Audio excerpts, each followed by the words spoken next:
Hi. You live in a society. Every day you trade your energy, your stress, and your limited time on this earth for little pieces of paper and numbers on a screen. You complain about gas prices, you wonder why rent is insane, and you secretly hope you'll get rich. But here's the secret. Economics isn't actually about money. It's the study of human survival, greed, and the choices you make every single day. It's the hidden operating system of the world, and today, we're going to speedrun it. Buckle up. Let's start with the base code of reality. Scarcity. There isn't enough stuff for everyone to have everything they want. Because of this, every time you choose something, you are giving up something else. This is called opportunity cost. If you spend 20 bucks and 2 hours watching a terrible movie, the cost wasn't just 20 bucks. It was the 2 hours you could have spent sleeping, working, or learning a skill. There is no such thing as a free lunch.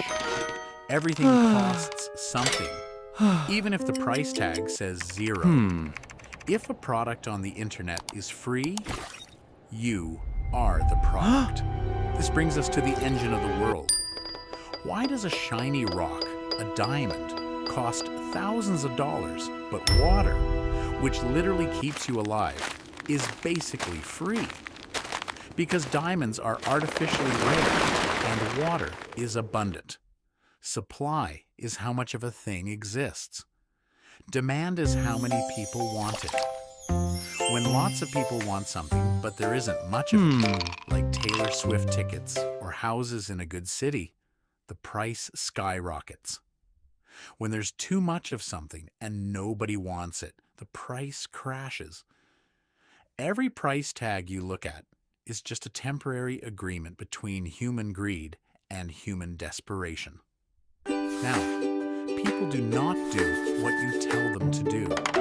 They do what they are incentivized to do. Economics assumes humans will generally try to maximize their own benefit.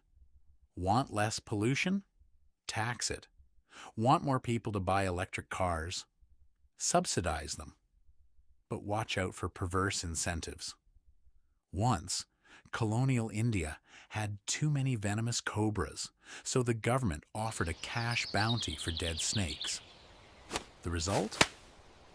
Enterprising locals started breeding cobras in their basements just to kill them and collect the money. When the government realized the scam and canceled the bounty, the breeders released all the worthless snakes into the streets. The city ended up with more cobras. You get exactly what you pay for, as it just prints more money. But remember supply and demand. If you flood the system with new dollars, each individual dollar becomes less rare, which means it loses value. That is inflation. It's not that your groceries are getting more expensive. It's that your money is getting weaker. Inflation is a hidden, invisible tax on everyone who saves cash. So what have we learned? You live in a world of absolute scarcity, meaning your choices actually matter. The prices you pay are just a tug of war between supply and demand. Every system you participate in is driven by human incentives, and the cash you're working so hard to save is slowly melting in value. Knowing this doesn't make you a billionaire overnight, but it does take the blindfold off. It helps you see the invisible strings pulling the global machine. This is economics, the manual to the real world, and now you have it. Okay, my brain is fried from explaining inflation. If you learned something, hit the like button. If you want part 2, where we dive into taxes, the stock market, Don't forget and to why hit we crash subscribe. the economy every 10 years,